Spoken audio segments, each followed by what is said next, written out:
How you doing there? Just a quickie before we start. On the Apple podcast, why don't you double click on David McWilliams Plus? It's right there when you open the podcast. You get ad-free, you unlock early access. Just double click and away you go. David McWilliams Plus. You get this pure and simple. To understand the economy, you have to understand human nature. This podcast is powered by Acast. How you doing there? It is podcast time. It is Thursday. We are back to normal services being resumed. We went in our holidays for the Christmas, but now we're back to 2 podcasts. Well, I'm still trying to get my head going, to be perfectly honest with you. I can hear, there's a sort of a, there should be WD-40 for the brain. You should stick it in your ear. There is, it's called Guinness. And then suddenly all the cogs start working and the machines start working. A bit of lubrication, that's what you need. He's always been into lube, that boy. Anyway, what's rocking your world, sunshine? Well, I tell you what, Mac, I've been perplexed. Have you been perplexed? I've been perplexed this week because what actually happens normally is during the week, there's a few articles that are shared amongst us in prep but for don't be giving away all the state secrets here now. I won't.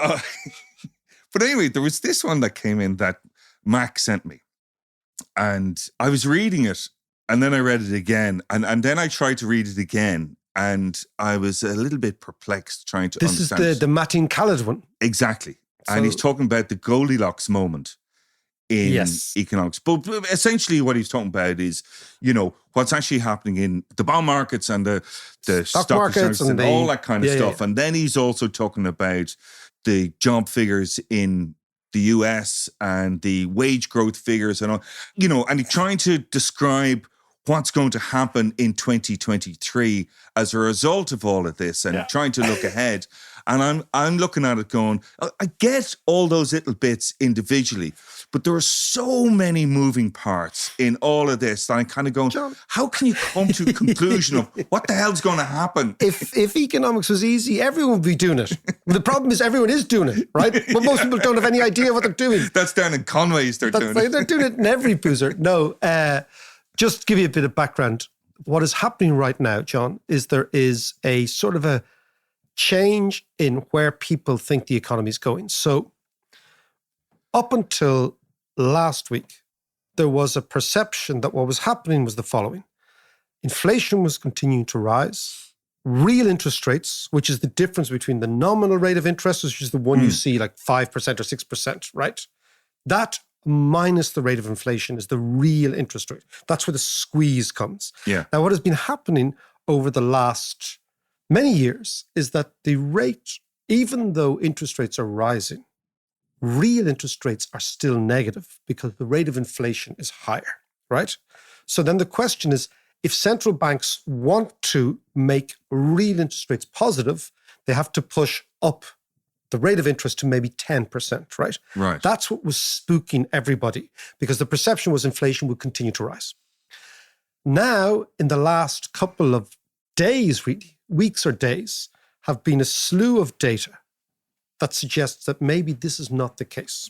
So what has happened is you've had 2 things. One is the rate of inflation seems to be falling, which means the economy is not going to be hit by very high interest rates. Yeah. But more interestingly still, the rate of employment seems to be rising, which is inconsistent with a falling economy. Yeah. And on top of that, the rate of wage growth seems to be rather stable. So all of this has changed the view in financial markets. And now they're saying it could be this Goldilocks economy, which is the sweet spot where you want to be. It's not too hot, not too cold, right? So that the rate of inflation isn't too hot and the rate of growth in the economy isn't too cold. So you could be just at this level. But in a few of our previous podcasts, we talked about the pendulum and the pendulum swing going from profits to wages. Yep. So is this part of the swing and we're kind of halfway through? And we're kind of halfway through and the swing mightn't be that violent. Now, okay, that's right. what the perception is, right? Right. So then you've got to think, okay, well, how does this affect the bond market? So imagine now, the bond market, the market for long-term assets, right? Long-term lending, Okay. Now, the bond market moves in this bizarre situation that when the rate of inflation is rising, the bond market is falling, right? Now, if the rate of inflation is not rising as much as we think it is, the bond market will not fall as much as we think it should, right? Yeah. So what we're seeing is suddenly there's been a rally in bond prices. That's the first thing in the last week. Yeah. The other thing is that typically, if the rate of interest is rising, the stock market should be falling, right? Because one part of how you value stocks is what they call discounted cash flows, right? But if the economy isn't falling as quick as we think it is, as evidenced by the fact that the rate of unemployment isn't falling, then the companies are selling into an economy that is going to be going faster than we think. So consequently, the downward pressure on stocks is being mitigated by the upward pressure on the growth rate. Right. So it's all this, there's a load of going in there, right? Yeah. And then, of course, you've got exchange rates and other things going on. Now, what is always most difficult to get is the big picture. Yeah. Right? Because there are many, many moving parts. And most people only get a little bit of the big picture right. And sometimes that's enough, right? But if you want to be what Mateen is, and to a degree what I was and Vikas was years ago actually Mateen, Khalid and Vikas went to college together in Wharton, right? Many, many years ago. That's how I know Mateen, who is an expert on many things, as well as you might find, John, this might tickle the extraordinary ability of traders from Muscat. You know Muscat, I do. Right? Yes. They ran the entire trade of East Africa for years and years and years. And both Vikas and Mateen are experts. So if you're into Muscati traders from the Horn of Africa, they're your men. I feel a Thursday podcast definitely on coming that out very subject. So but right now we're at a situation where there could be the case, and this is that gets us on to our next guest, right? Because we're going to talk about crypto. That the interest rate cycle might not be as dramatic as people feared.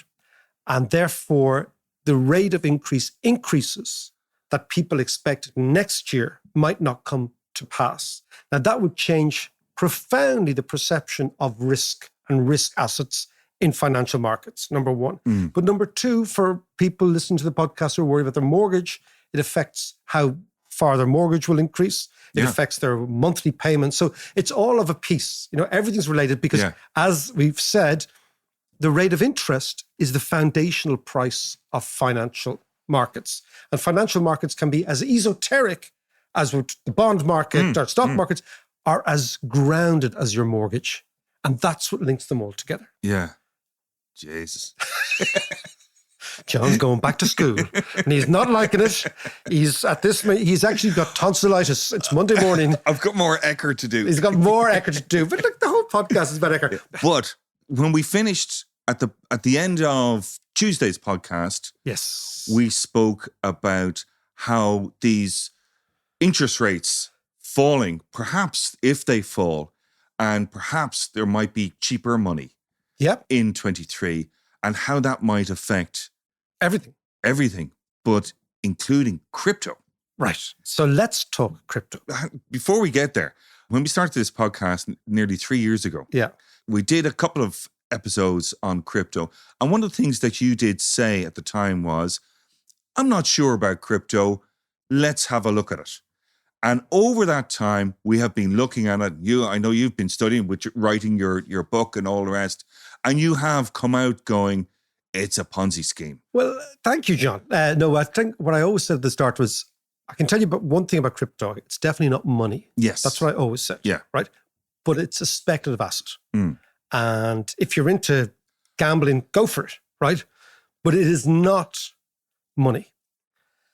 What has happened now is that because it's not money, people then continue to ask, well, what the hell is it? Yeah. And what I always thought was this is just one of those crazy moments, market manias that happens when interest rates are extremely low. And I think that's come to pass. And I think it's really dangerous. But why don't we talk to a man who called it and invested a huge amount of time in calling it? And I think actually had bizarrely death threats because he called it. Really? Because, well, crypto, there's part of crypto, there was a cult, and it's like you're going against the religion, right? His name is Stephen Deal. Now, Stephen Deal, to put it succinctly, lives and understands the intersection of technology and finance and economics. Okay. And I think what has actually been absent in this discussion is that the technologists don't know enough about finance, and the finance guys didn't know enough about technology. And taking together, that is a massive ignorance at the center of the crypto boom and bust story. So that's Stephen's maybe comparative advantage, is that he can see both sides of the thing. So let's understand them more. Exactly. Let's go to London and talk to Stephen Deal. Now, obviously, one of the biggest stories in 2022 and into 2023 has been the collapse, the elimination, the pricking of the bubble that was cryptocurrencies. This has been as precipitous a fall and as dramatic a reversal as anything I've seen in a long time in financial markets. Now, it's always difficult to go against the grain. It is always difficult to be the guy who says, you see the emperor? I suspect he doesn't have any clothes on. I suspect he is actually showing his langer. And everybody else says, oh no, he's not showing his langer, right? And one man who did this a long time ago and came upon my radar screen last year, maybe actually 2021, is Stephen Deal. He has been at the Dalkey Book Festival and Kilkenomics. He has written a book about the popping of the crypto bubble. And it takes a lot of bravery at a time when the herd is going one way, said, hold on a second, this is a scam.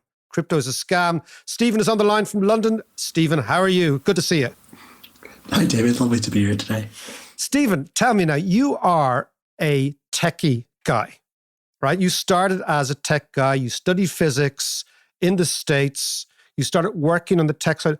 What was it? I want to get on to crypto in a second, but what was it about crypto that you thought about 5 years ago, hold on a second, this is a grift, this is a scam? What did you see that somebody else didn't see?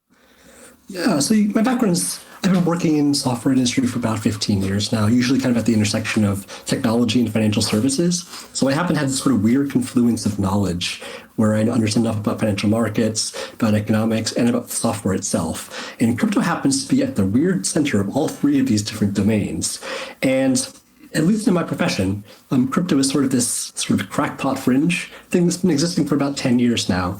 And it didn't really gain much prominence until around 2016 era, where I started to see what was happening here and seeing a lot of parallels between other financial catastrophes that had happened in the past. And I started writing what I thought was the sort of internal consensus in the industry that was vastly different than what I was hearing from what I would consider the mainstream media about what crypto was, because it's very difficult to actually understand this phenomenon, because it's very, very strange. And since then, I've been sort of the go-to person, at least in the European press, to kind of get the contrarian perspective on crypto and sort of speak power to what seems like a set of incoherent narratives that's been pushed on the public for the last years and resulted in, the scandals and meltdown we saw last year. So you saw it mainly from a technology side. Why from the technology side? That's what I want to understand. Did you think? Because a lot of very gullible people, it's like all these boom busts. You go all the way back to the South Sea bubble. You can take it wherever you want, right? It tends typically to be people who half understand something, are too self-absorbed to admit they don't understand, and then say, well, if you don't get it, you don't understand how complicated this is. But if you just got how complicated it was, you'd see the light. As a tech guy, looking at the back end of crypto, looking at blockchain, looking at all these extraordinary assertions that were made about how this is going to change the world, what did you see? Well, as a technologist, I can look at the code and I can see what people are claiming it does. And it clearly does not do the things that people claim it does. But the sort of weird paradox around crypto is that since it's a financial technology, you have the financial people who look at it and say, maybe there's something on the software I don't understand. And then you have the finance people or the technologists look and say, maybe there's something on the finance that I just don't understand. And it requires a very weird set of knowledge to kind of really piece together that maybe there actually is no there to any of this. And if you look at what the aspirations of this actual thing are, they're largely about building a new form of private money or to create sort of purely speculative assets untethered to anything in the real economy. And both of those projects sort of rest on or predicated upon some really dubious assumptions on both the technology and on the finance. And you really have to unpeel all these really obfuscatory narratives around the technology and really to understand and get what's under it. And what's under it looks like a lot of hot air and hype. And the hot air and hype grabbed a lot of people. And again, I am never, because I've seen what happens when people's real wealth is eliminated and destroyed by grifters, right? And a grifter is an American expression for a bullshitter, okay? But a bullshitter who takes your money and actually disappears. You have called this era, this last 5 years, the era of grifters. How do you mean? Well, in crypto, you have sort of two different eras. The original Bitcoin white paper back in 2008 was largely a sort of political project that believed in essentially the separation of money and state. And that's a very political project in its construction. And those people actually had sincere beliefs about this new financial system they thought they were building that was going to be independent from, government debasement of the currency. And they had very sort of Austrian economics perspectives on monetary policy. That more or less sort of faded out around the 2016 era when the people involved in crypto largely became your typical financiers, your Wall Street guys, your hedge funds, and their interests are not really necessarily to undermine the existence of the state. They just want to make a lot of money. And they saw a market that was like deeply liquid, deeply inefficient, in which there were a lot of fools involved. And largely it was retail fools. And since that era, they've been creating all of these new bespoke cryptocurrencies left and right. And almost all of them are fraudulent in nature. They exist to basically use the public as exit liquidity for a small pool of insiders to enrich themselves. And this is what I call the grifter era. And this is largely proceeded from the 2016 era on until about now. And Sam Bankman-Fried, FTX was probably the epitome of this grifter era. Yeah, no, I've always thought this, when I saw this years ago, the crypto stuff, and this podcast has been extremely, not even cautious, just calling bullshit on it. Because if you've studied a wee bit of monetary economics or a bit of monetary history, you've seen this stuff become before. I mean, I've always thought that crypto is the Andrew Tate of money. Right? This is what we're talking about. And just get that image in your head. I like that, Mark. I like that. You've got to get the image in your head, right? That sort of stuff. But Stephen, I want to come back to you. You said, and this is a quote from an interview you had in the Financial Times a couple of months back. You said, after 18 years, it is still a solution in search of a problem. It is not building a new financial system. It is not building a new internet. It is not an asset uncorrelated with the market. It is not a hedge against inflation. It is a vehicle for pure naked speculation, detached from anything in the economy. It is a casino that's wrapped in all of these lies. And when you tear back those lies, what's left looks like a net negative for the world. That's pretty damning stuff. I don't mince words. Absolutely. No, but tell me now, there are people who will be listening to the show now and they'll say, okay, Sam Bankman-Fried, I see he's actually swapped his baggy pants for a suit. We have a joke here, which is, what do you call a crypto guy in a suit? The accused, because they've abandoned all those baggy pants and fucking baseball hats and, hey, tech bro shit. And he's now in a Brooks Brothers suit, looking very scared. But Stephen, I'm asking the difference between Bitcoin and crypto, because online, on Twitter, if I ever say something about crypto, all these accounts come back to me with fellas with little red eyes. Don't know what that moniker is, but it's something about crypto. They say, Bitcoin is not crypto. Explain to me what you think of Bitcoin. Well, this is one of those narratives that exists in the crypto space where people like to allegedly differentiate between Bitcoin, which is the first crypto asset, and the ones that followed after.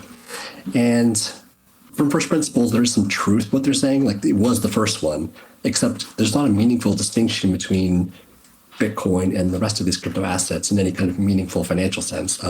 They are all, at best, purely narrative-driven, income-free, highly speculative assets that trade on the greater fool theory.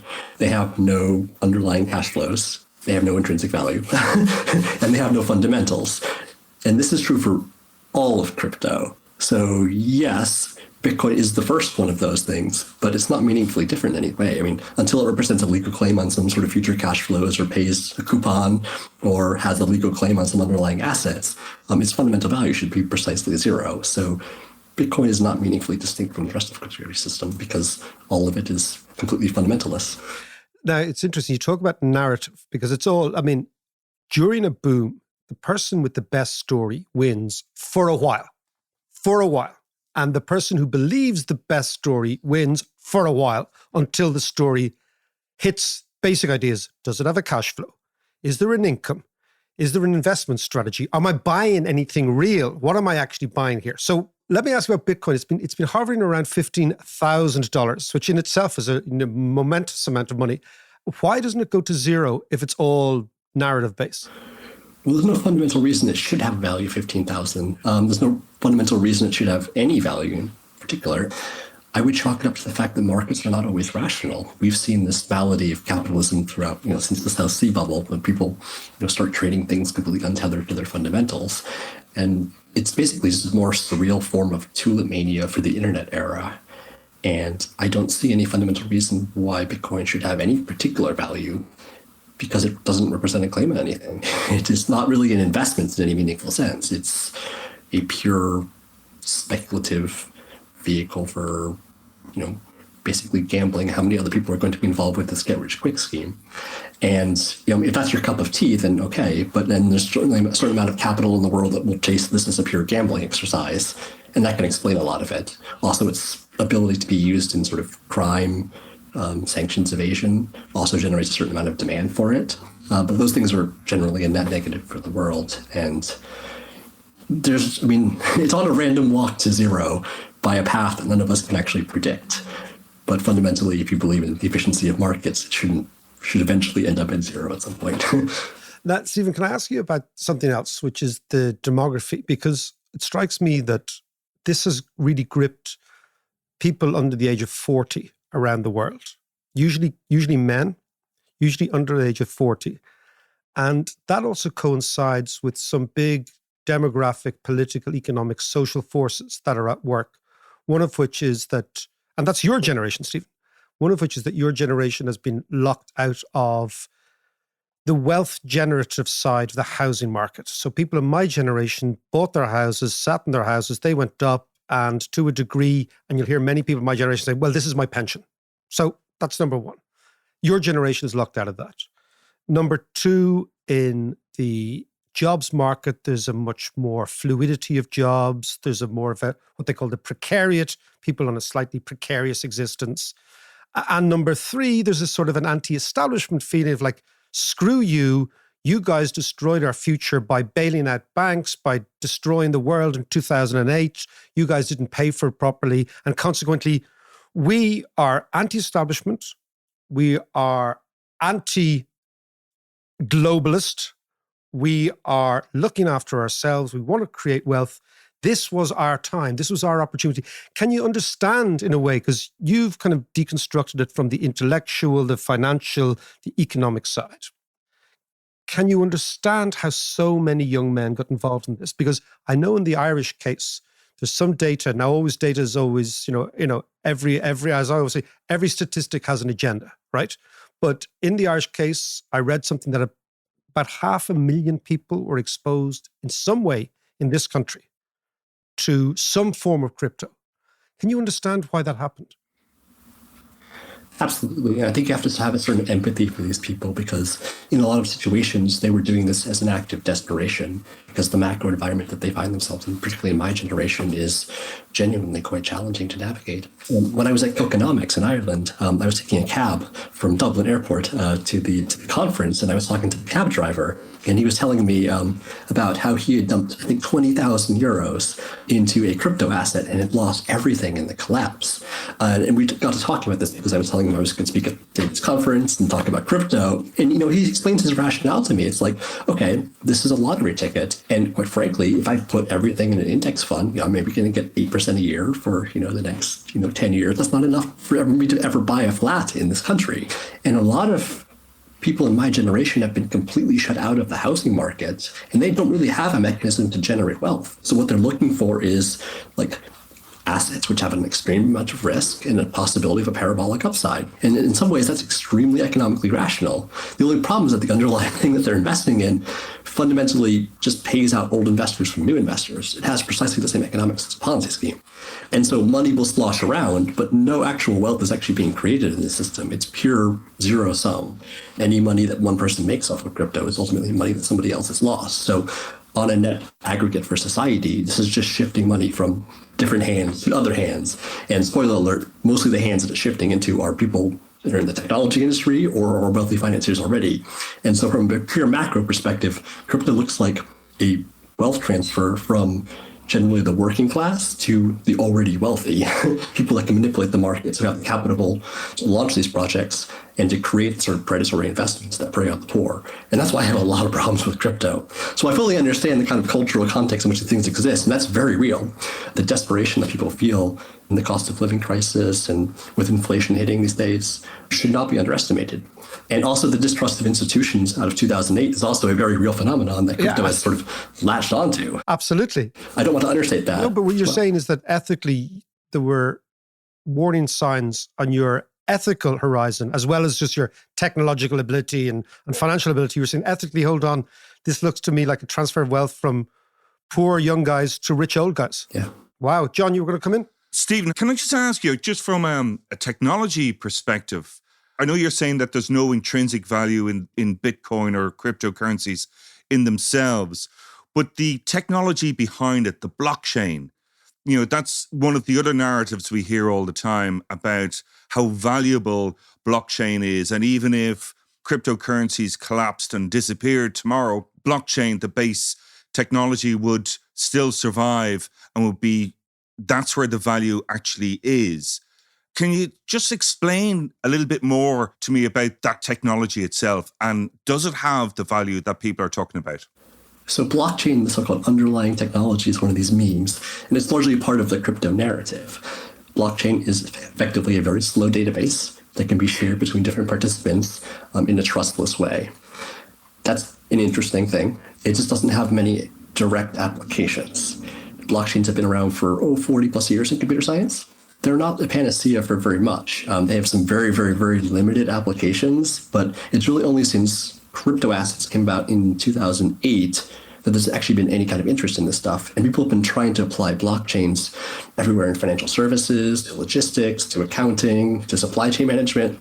And there are shockingly few success stories around actually using blockchain in these applications. The Australian Stock Exchange did a big project for almost 8 years to try to rework their back office clearing system using blockchain technology. They spent $150 million. They lit it all on fire. The entire project went nowhere. So blockchain as a technology, there's almost always a better solution, which is usually just a very traditional form of a database. And I'll use the phrase, the proof is in the pudding. Nobody's really been able to come up with much in the way of applications for this technology after 40 years. Then, maybe it's just this quirky thing that we should probably ignore.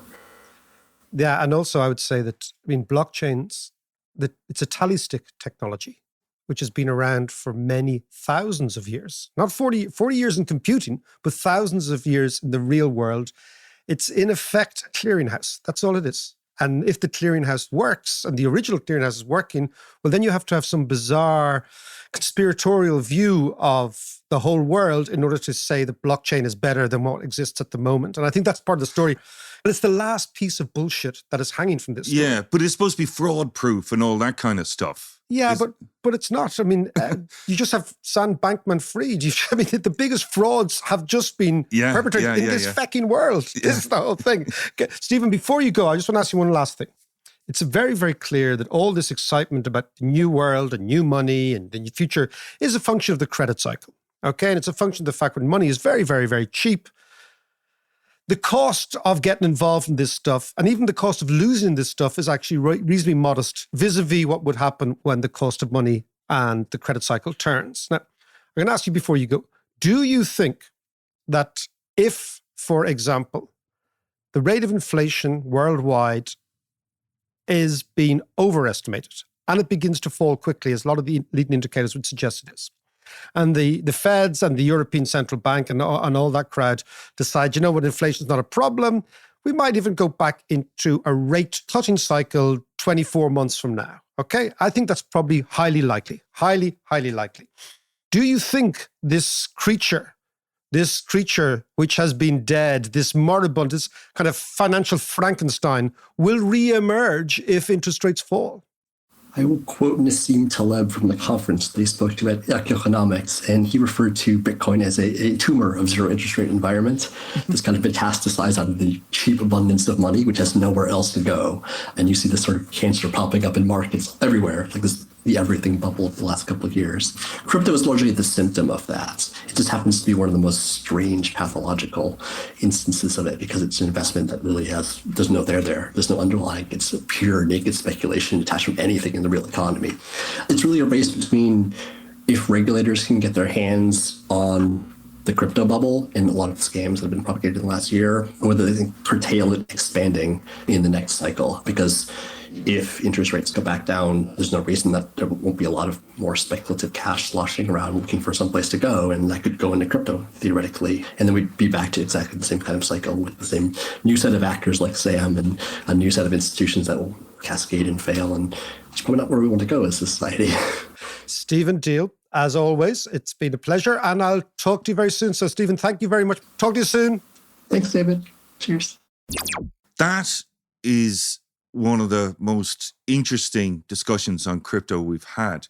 But before we kind of just pick it apart a little bit, let's just pay a few bills. In euros, no cryptos.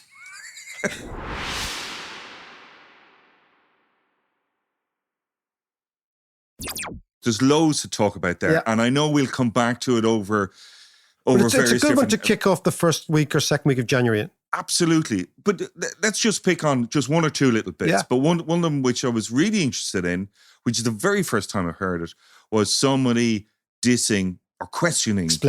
Explaining, even better, blockchain.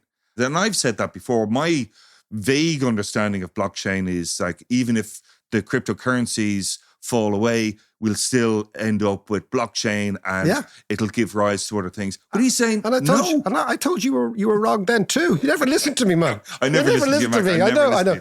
No, I mean, look, blockchain, right, is a clearinghouse. All it is a ledger, right, which records who bought what from who at what price. Okay. This is no great breakthrough. I've told you before, the Istango bone 15,000 years ago was a blockchain. The tally stick, which is the way in which the Brits, for many, many years, little stick with little notches on it, cleared trades. This is part of what we call the hocus pocus narrative of crypto, which is that crypto is a belief system more than an analytical Cambrian moment, let us say, where the whole world recalibrates into something new. Right? Part of the belief system, I think what Stephen said very interesting is there was that most people don't understand writing code. Yeah. So they believe what they're told about writing code. And one of the beliefs that was foisted on the world was that blockchain is going to change everything. Now, I can see where it comes from because it's pure, right?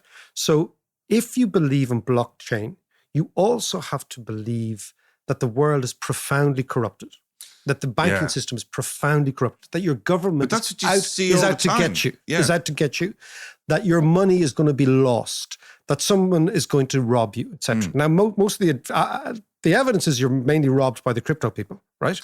Which is indeed, okay. Yeah. So you have to start with the position of, I don't trust the world. And blockchain is a solution to my problem. Yeah. And I get that. Yeah.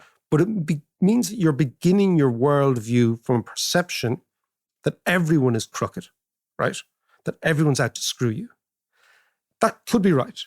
But if you look at the most extraordinary thing about markets is that the expression that your mother would have told you, honesty is the best policy, is actually true, right? Yeah. That markets don't work if you're dishonest. I can screw you over once, maybe twice, and then you wise up to it and you never do business with me again.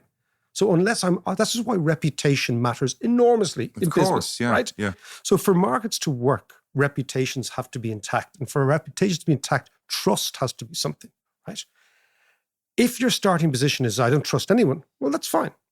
But in actual fact, the reality is that we are unbelievably trusting on a day-to-day basis with our money, with our jobs, with our income, with everything.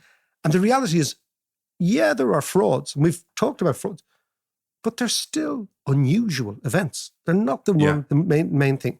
So unless you believe, this is about the blockchain, that the whole world is out to get you, and that you are paranoid, right? You simply don't believe in society. You don't believe in society. Exactly, right? The blockchain is nothing. It's not a breakthrough at all. And if you take that pillar away from the crypto foundations, right? If you take that foundation away from the crypto edifice, then what is there? Hot air, nothing more.